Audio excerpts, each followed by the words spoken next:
Hello, PR Maven Nation.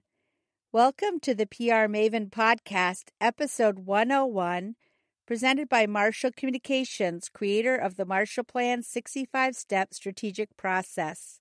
The title of this episode is What Owners Need to Know About Personal Branding. Actually, today we are sharing an episode of another podcast called Fast Forward Maine, which is hosted by Rich Brooks and Yury Nabokov.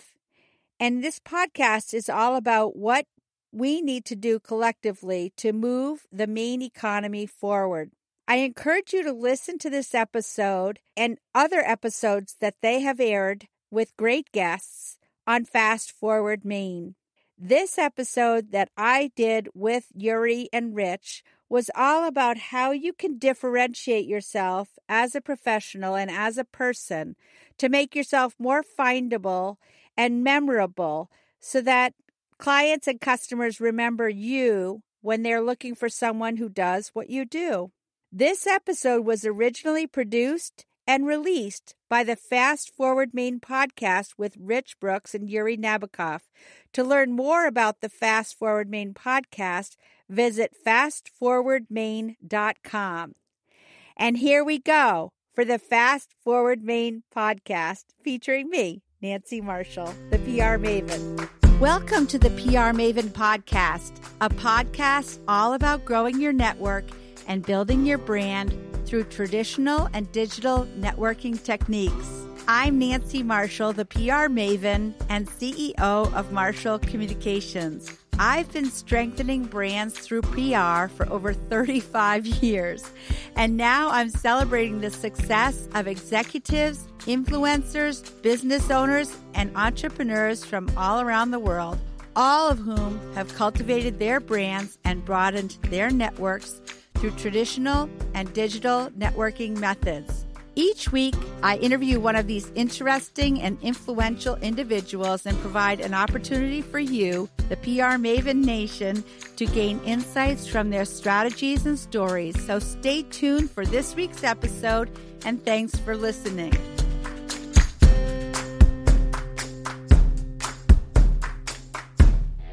This is Rich Brooks. And this is Yury Nabokov. And you're listening to another episode of the Fast Forward Maine Podcast, the podcast for growing Maine businesses.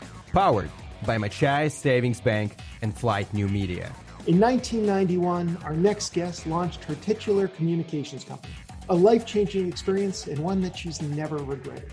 Today, more than 26 years later, the agency has represented many major clients, including the Maine Office of Tourism, the Maine Office of Business Development, and the Orvis Company, among others. Her hallmark is her commitment to living clients' businesses. When she was representing Northern Outdoors, she became a licensed whitewater rafting guide. For the Maine Windjammer Association, she lived the life of a crew member on the Victory Chimes. For Orvis, she is learning to fly fish and tie flies. She's also well known for her infectious laugh, I can guarantee you'll hear it today, an insatiable love for learning about everyone she meets. Making connections between people for their mutual benefit is a favorite pastime, as is connecting with new and long-lost friends on social media. Today we'll be talking about what owners need to know about personal branding with Nancy Marshall. Nancy, welcome to the show. Thank you, Rich. It's a pleasure to be here, and thank you for that nice bio. I don't think I've ever heard my business called titular. That was a new adjective. So I learned this from one of my past podcasting guests, that it should be like a night show where you never say the person's name until you're bringing them on stage. So I always take the person's name out, because anybody who has a bio written up, it always starts off with their name. I put it at the end, but then I'm going to give away the ghost if all of a sudden I say Nancy Marshall Communications. People are going to figure out who I'm talking about. So boom, I get to use the word titular, prove I was an English major in college, and it's win all around. Well, I hope people wouldn't have immediately gone to another podcast if you had said my name right off. I'm sure they would have tuned in. I just wanted to build that excitement for you. Well, I was very excited, personally. I'm sure my mother would be too if she knew how to listen to a podcast.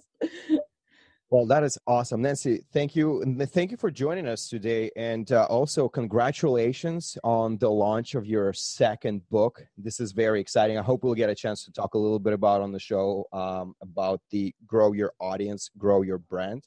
Clearly, that's the topic of today's show. But before we dive into the content that you've prepared for us today, can you tell us a little bit about the origin story of the Nancy Marshall Communications and now Nancy Marshall business, which is started in 1991? Yes. So I worked in several different PR jobs when I got out of college. I started with public broadcasting. I was the public information manager. It was then WCBB TV, the Colby Bates Bowden television network. And then I went on to work at Sugarloaf for several years, again, as the PR person. And they were in bankruptcy for a short period of time. So I went over to work for Hinkley Yachts in the Southwest Harbor, always in PR positions, because that was the perfect combination for my personality, I think. I've always enjoyed writing, I've enjoyed speaking, and most of all, I've enjoyed connecting with people. So I think my superpower has always been sort of keeping track of people in my mind, and whether it's journalists or clients, I love to put people together for shared interests. So in 1991, Sugarloaf essentially eliminated my position. I had told the president of Sugarloaf at one point that someday I wanted to have my own PR agency. But when I said someday, I thought like when I was in my 50s, not when I was in my 30s. But they had a little bit of a budget shortfall, and they thought, we will eliminate Nancy's position and suggest that she go out on her own. And at the time, my feelings were a little bit hurt because I thought I was so irreplaceable, but actually they didn't even replace me. They just, they contracted with me, and that's the best thing that could have ever happened. And I've been thriving ever since. Now, Nancy, I understand your father was instrumental in helping you with your career direction. How did that come about? Well, my father was an electrical engineer, but he was not your typical engineer because he actually did sales for Westinghouse, and he enjoyed building relationships with people too, namely his customers. And when I was in my teenage years, he was selling electrical equipment to paper companies here in the state of Maine. And when Boise, Cascade, and Rumford was going to have a big grand opening for a new paper machine that my father had sold to them, my father said, would you like to come and take some photos and write an article about this? And I said, sure. It was a good excuse to get out of school, actually.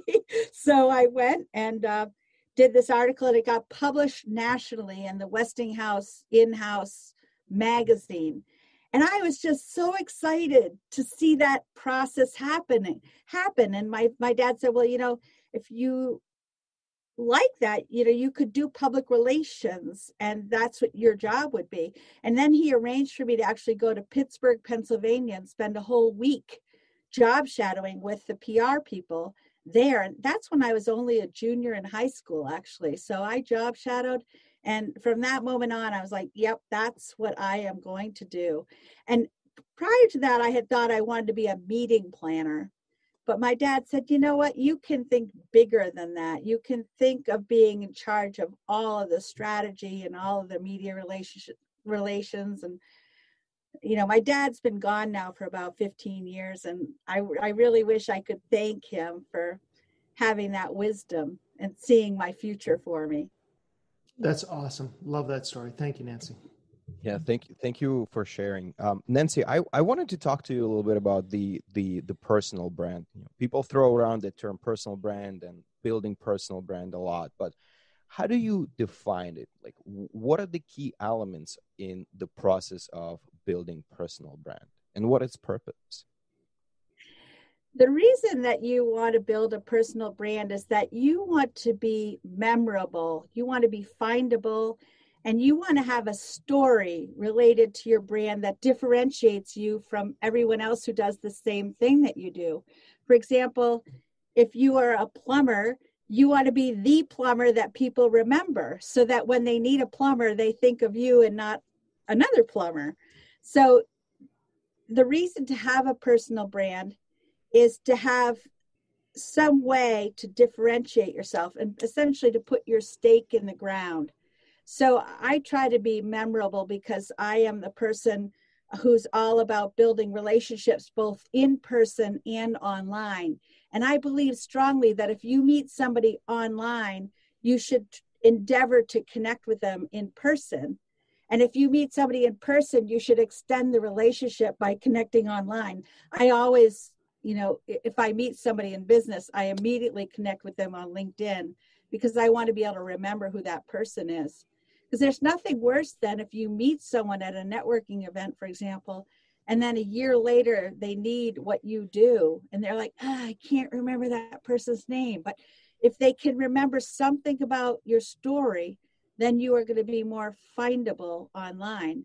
So the whole interplay between in-person and online relationship building is what I believe personal branding is all about. Awesome. Now, Nancy, I would describe you as an extrovert. But what about and it feels like from your definition that personal branding is another way of getting business. It's about positioning, and it's about just one method that you might generate business for yourself or your company. What is an introvert to do in a situation like this? Because you love making these connections, you've got the personal brand, but it feels like I've got to put myself out there. And maybe some people who are listening right now just don't feel comfortable putting themselves out there. What advice might you give them as far as personal branding goes? Well, actually, I believe that introverts perhaps may be better at this than extroverts because introverts tend to be better listeners and they might have bigger ears and a smaller mouth. So this is a lesson that my mother actually taught me when I was growing up, is that you really, when you meet somebody, really pay attention to what they're saying and listen and try to remember some details about their story. And people will actually like you more if you listen and pay attention to them and really remember their name. I mean, the sound of a person's name is the sweetest sound in the language. It just sounds so nice when someone says your name. Wouldn't you think so, Rich and Yury? We would, Nancy. Thank you for that. Nancy, that was very phenomenal. Absolutely love it. But in terms of putting yourself out there, though, I mean, I know that there are people who just are going to get heart palpitations thinking about that. So is there a way that they can manage this, or advice that you've given people who are a little bit shyer or more introverted? I think people who are more shy or introverted should think of maybe 2 or 3 questions that they have in their standard repertoire and just kind of rehearse whenever they meet someone to ask, like, what is your favorite pastime when you're not working? Or how did you get into your profession? Or something along those lines. Or where did you grow up? Just think of 2 or 3 things that you'll ask every time, and then let people talk and really listen to them and just try to remember. I have sort of a database in my mind that I remember details that from other people's stories, but I think this is something that introverts can do. And as I said, then you can follow up and remember, and people will like you more because you honor them by remembering about their story. And I think that's definitely something introverts can do. And I have a chapter about it actually in my new book called Grow Your Audience, Grow Your Brand. I wrote about networking for introverts. Oh, awesome. Nancy, can you tell us a little bit about the idea of showing up in person when we think about the personal branding? What exactly does it mean? Does it mean like we have to have our like an elevator pitch, or like what does it look like?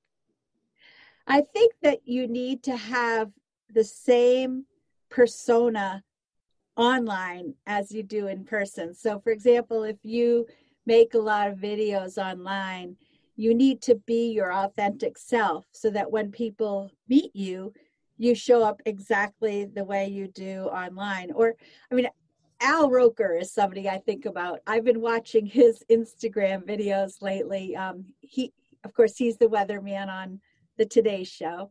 And he's also really into cooking. And during COVID-19, he and his son, Nick, have been doing these cooking videos every single day.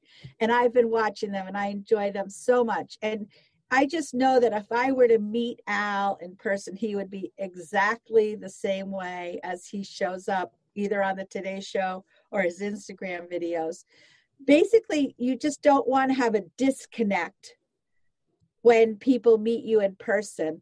Another good example is people who use headshots that are from 15 years ago when they looked younger, or perhaps they might have weighed 15 pounds less.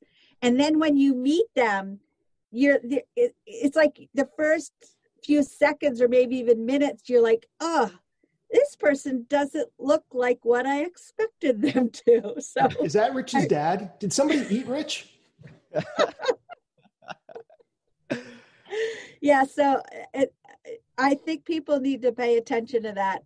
Keep your headshot updated so that there's no so that people you meet in person aren't spending a lot of time trying to figure out, why don't they look like the way I thought they would when I met them in person?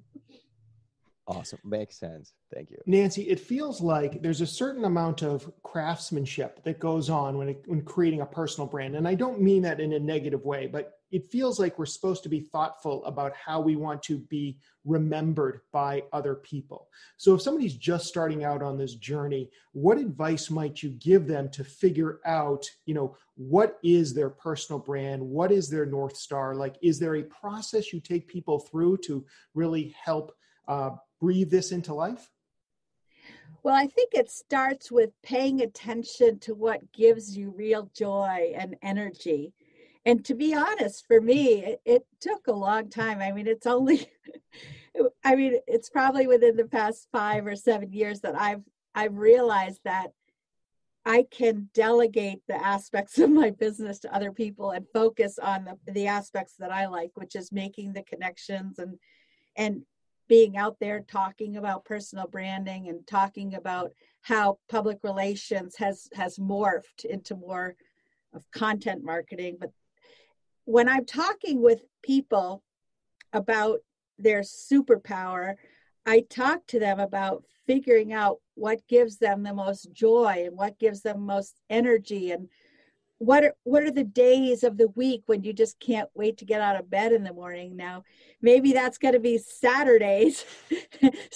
So think about what you're doing on those days that gives you joy, and incorporate that into your personal brand. I mean, for some people, their personal brand might be that they just love to go fishing on the weekends, and if that's the case, then you kind of should weave that into your story, because there's really not a big separation anymore between your personal and your professional brand. I think that, no matter what your profession is, what you like to do in your personal time kind of oozes into your brand, whether you're doing what you like to do on the weekend or you're at work. Also, using your fisherman or fisher person, someone who fishes example, I'm just wondering if that's not something that you could use as an ongoing metaphor, depending on what kind of business you're in, where you can take something from your personal life and use it as an extended metaphor to help explain what you do to other people. And that might be one way of staying memorable and staying on your personal brand.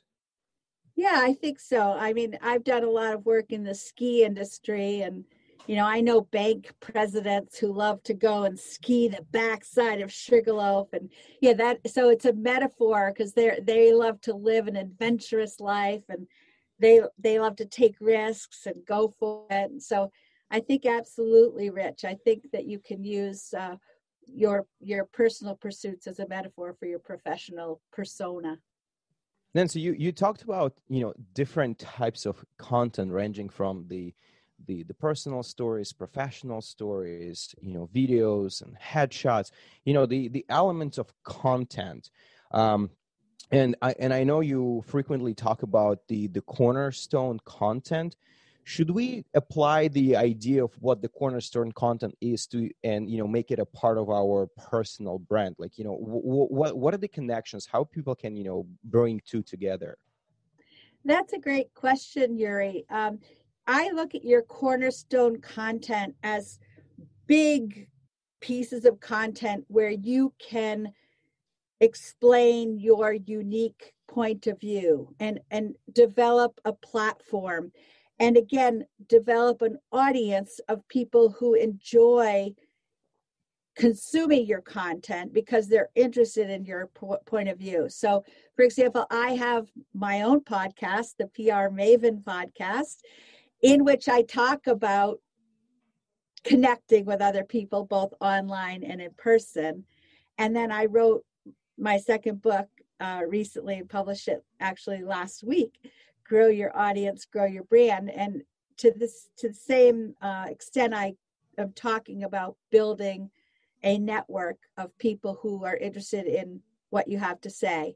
So, yes, I believe that in order to do effective marketing today, you need to have plenty of content out there so that when people are searching for you online, they can consume your content in their preferred mode. So, for example, some people might prefer to listen to a podcast, or some others might prefer to read a book, and others might prefer YouTube videos. So whatever your unique platform is, you need to produce content that people can consume in different ways.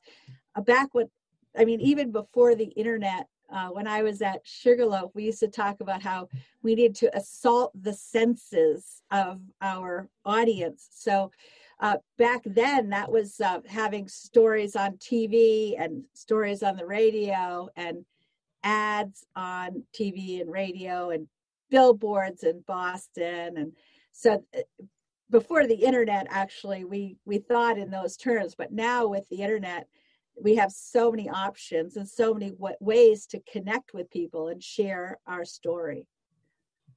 Awesome. Nancy, you've talked about a personal brand manifesto in the past. What is it and how do you go about creating one?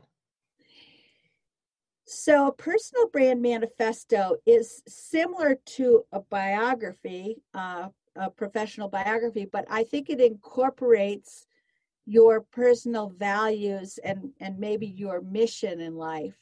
So it's probably a little more interesting than what we previously might have used for a bio. I mean, back in the day, we might have said where we went to school and what kind of a degree we had and what our job was. And it would be very, what I'd call vanilla or boring. I call a personal brand manifesto a statement. I mean, in my bio, when you read it, you talked about how I became a raft guide when I was working with Northern Outdoors. Well, the real story behind that is I was actually trying to get them as a client, and we were up at Sugarloaf. It was in January of 1990, I believe, and we were having a few beverages. And I said to them, if you hire me to do your PR, I am going to go to your guide training in May and become a raft guide. And it was almost like on a dare. And then they called me back in April and they said, you are hired and you are coming. You get yourself into a wetsuit and you're coming to guide training, which I did actually when my son, my first child, he was only 6 months and I had to leave him behind and go off and be in the cold water of the Kennebec River in the month of May. So I feel like that story tells a lot about my personality because I am tenacious when it comes to building business, but I go beyond just like, oh, here's a proposal. And, I try to really build a deep relationship. So I think everyone has a personal brand manifesto in them, and it has to do with what is their superpower, what gives them energy, and why are people attracted to them. Well, and I love that story. When I was reading over your bio before I read it out loud, and the other two examples as well, it sounds like it was something that kind of just happened on a whim, and then you realized the power behind it, and it really resonated. It was in alignment with everything else that you believe in, and you made it part of your whole story. And for me, I thought that was fantastic because it helps you stand out. It's certainly something that's memorable, and it also allows anybody else who's considering working with you that if I really want somebody who's going to understand my business, it's got to be Marshall Communications. Well, yeah, I mean, I have people on my team who, when we were working for a hospital, they went in and they got suited up and went in and watched a surgery take place. Or we were also working for the Maine beer and wine distributors, and I had one of my team members, Greg Glynn. He got up at 3 a.m. and he went out on the beer truck to make deliveries to all of the bars and restaurants that beer distributor was selling to. So I do feel like that's how we immerse ourselves into our clients' business. And we definitely go beyond just, the paperwork aspect of doing public relations and marketing. Love it. Very inspirational. Gonna swipe it totally. Well, I hope you enjoy, if you're going after a rafting company, I hope you enjoy being in the cold water of the Kennebec River in May. Maybe I'll just go after the breweries and distilleries. Nancy, quick question, or actually not necessarily a quick question, but can you talk a little bit about the message mapping and how does it fit into the big picture of personal branding? That's a great question, Yury. Message mapping is a technique that I learned from a guy. Unfortunately, he's passed away now, but his name was Trip Frolickstein, and he would get hired by airlines when there was a crash, essentially, to do media training, like overnight with the CEO of the airline before they went on the morning TV shows and to explain what had happened. And the concept is that whether you're in a crisis or whether you just want to have a way of explaining your brand, you have what you call a key message, which is a 7-second soundbite. And it might explain what you do, who you do it for, and what is the benefit of it. So I call that an XYZ statement. We do X for Y so they can Z. Like, what are they going to get out of working with you? And then around that key message would be supporting messages or proof points that all feed back into that key message.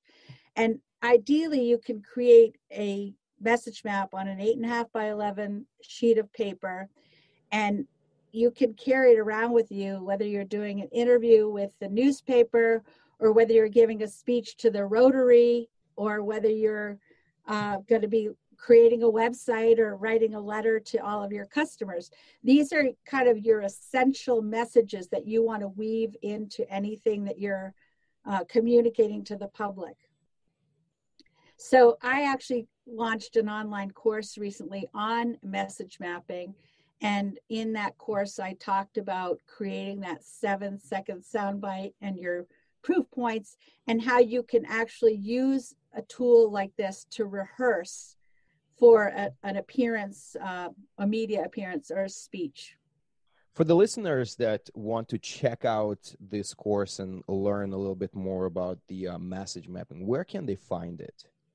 At prmaven.com, actually, they can find the course and they can find more information about the PR Maven.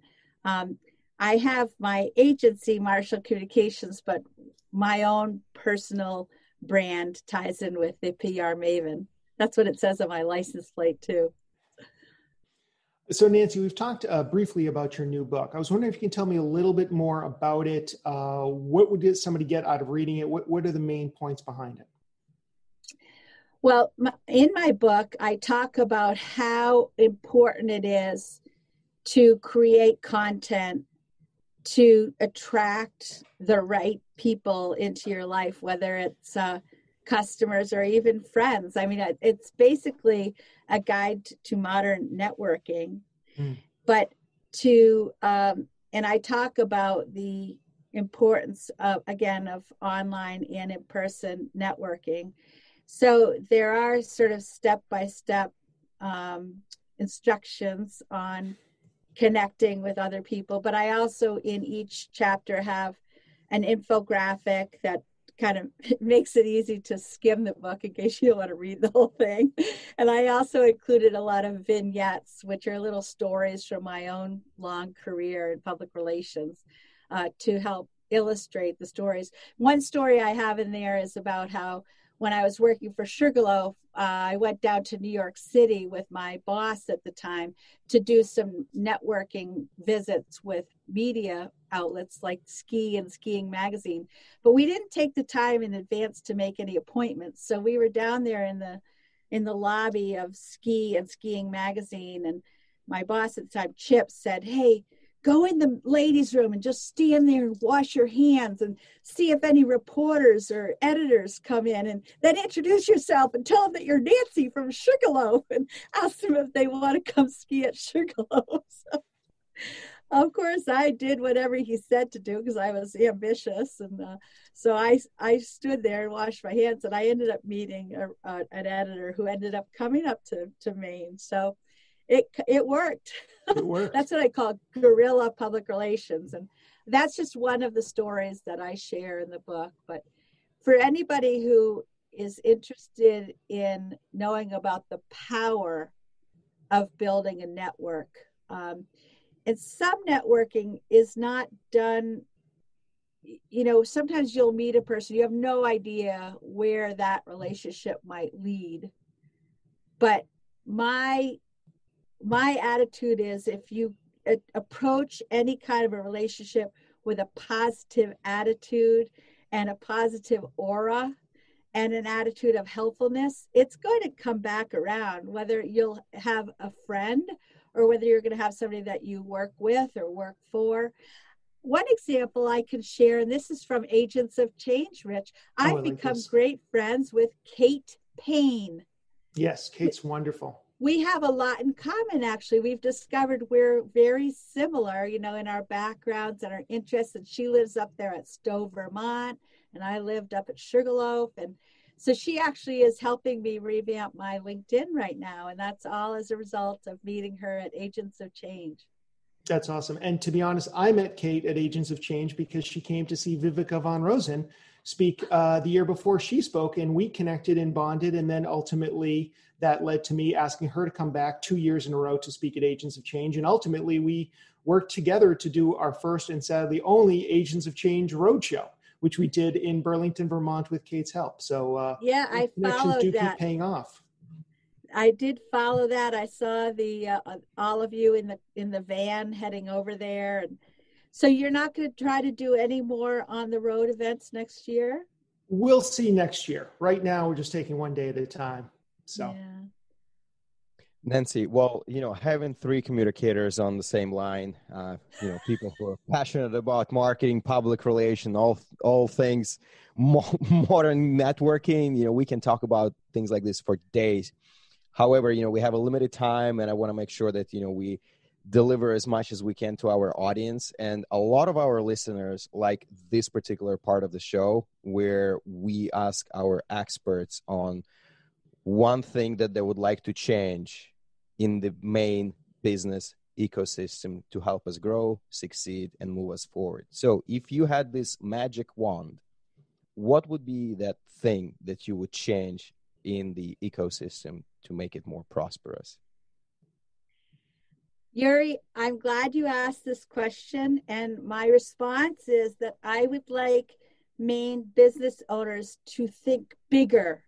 I think a lot of people in Maine somehow don't think they are worthy of having a big business, or they're not, they don't think that they're capable, or they don't think that the economy is good enough so that they can be successful.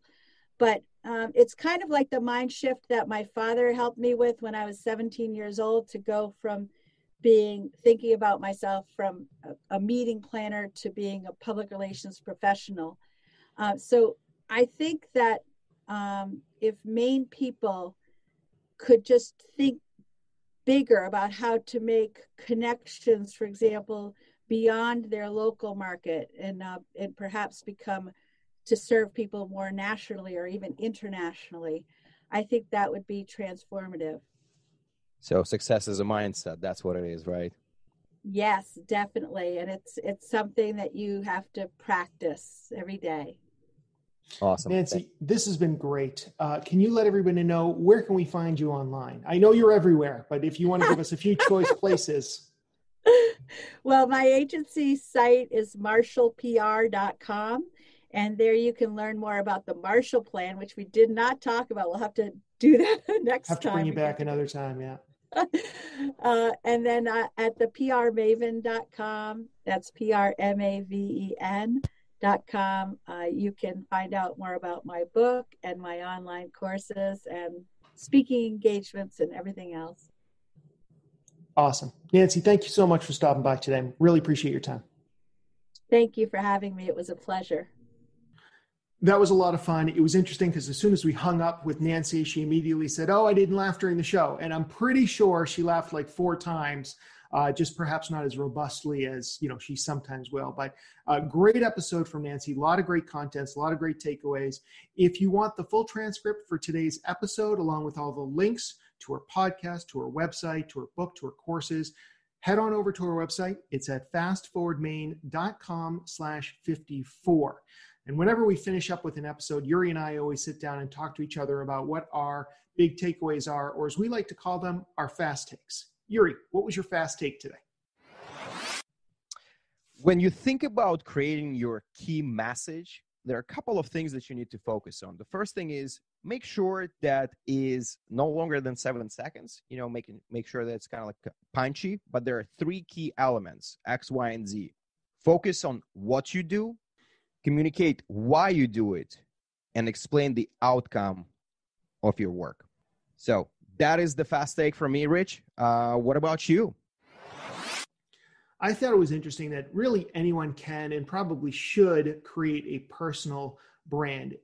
She mentioned a plumber as an example, and perhaps an extreme example, but still an example of how you could use personal branding to really stand out. And when you are standing out, a lot of us exist in a crowded marketplace. This is just another great opportunity to attract the right type of clients or people into our life.